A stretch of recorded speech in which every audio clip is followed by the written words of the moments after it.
Hey guys, karibu sana kwenye channel ya The Republic Watch, and today we talk about something hot. Breaking news kutoka Jubilee Party. Fred Matiang'i ameteuliwa rasmi kuwa mgombea wa urais wa Jubilee kwa uchaguzi wa mwaka wa 2027. You heard that right. Dr. Fred Matiang'i is officially back in active politics. Now, watu wengi wamekuwa wakijiuliza, what does this really mean for the political landscape of Kenya? Is this the comeback Jubilee has been looking for? Ama ni another political experiment that won't last? Let's break it down pole pole. First of all, who is Fred Matiang'i? Most of us tunamjua kama yule no nonsense CS wa education, halafu baadaye wa interior.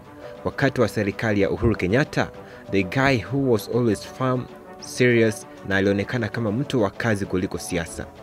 Matiang'i was once considered one of the most powerful men in the government. Watu walimuita Super CS kwa sababu alikuwa na influence kubwa sana. Wakati ule Uhuru alikuwa State House, Matiang'i alikuwa mtu wa kutekeleza kazi bila mchezo.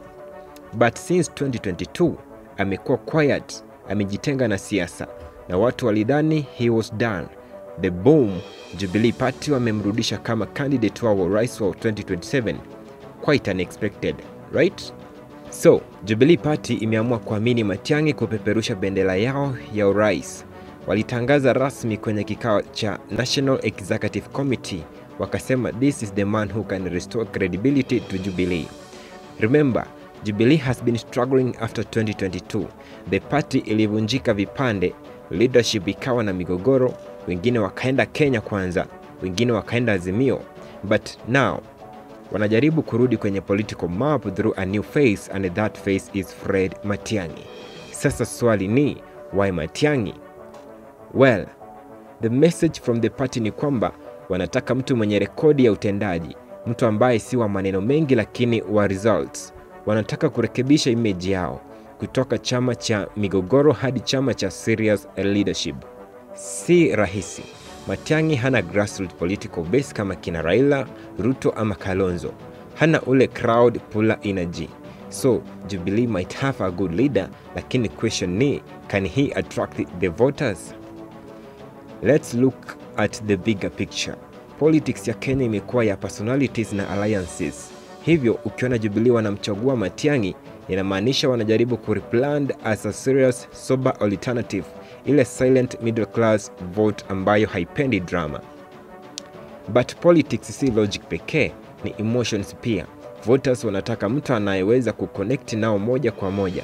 Na hapo ndipo Jubilee italazimika kufanya kazi kubwa sana kumtambulisha Matiang'i kwa wananchi. Alikuwa powerful akiwa serikalini, but campaign ni kitu tofauti.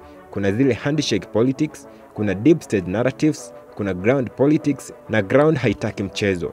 Kwa upande mwingine, hii move inaweza kumweka Jubilee tena kwenye headlines.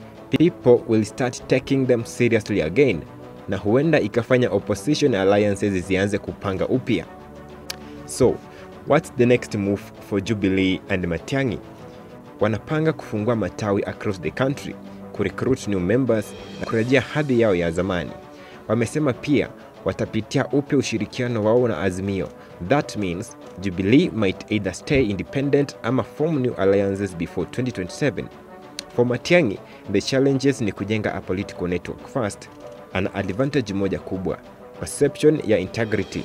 People see him kama mtu safi, mtu asiye na mascandals, mtu wa kazi. Lakini politics haitambui integrity pekee. Inahitaji charisma, inahitaji mtu mwenye anaweza kumobilize watu mashinani. Kuna pia ango ya Mount Kenya politics. Jubilee inatoka huko originally, lakini region hiyo sasa iko divided politically.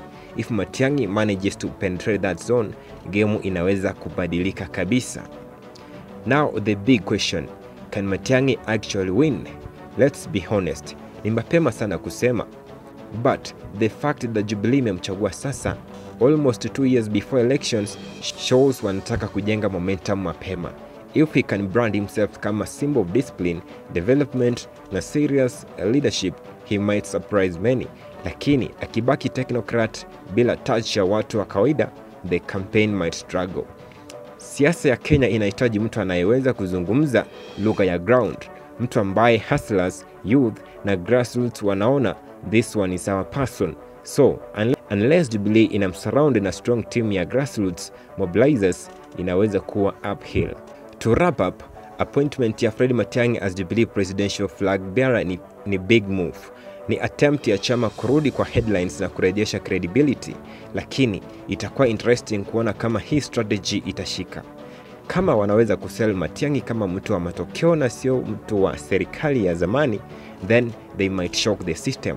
Otherwise, it could just be another headline that fades after a few months. So, what do you think, guys? Do you believe Fred Matiang'i anaweza kuleta nguvu mpya kwenye siasa za Kenya, ama Jubilee wanaota ndoto kubwa kuliko ground reality? Drop your comments below tujadiliane. Na kama kawaida, don't forget to like, share and subscribe. Hii ni channel yenu. Tunachambua siasa kwa ukweli bila bias. Thanks for watching. See you in the next video. Stay informed, stay critical and stay Kenyan.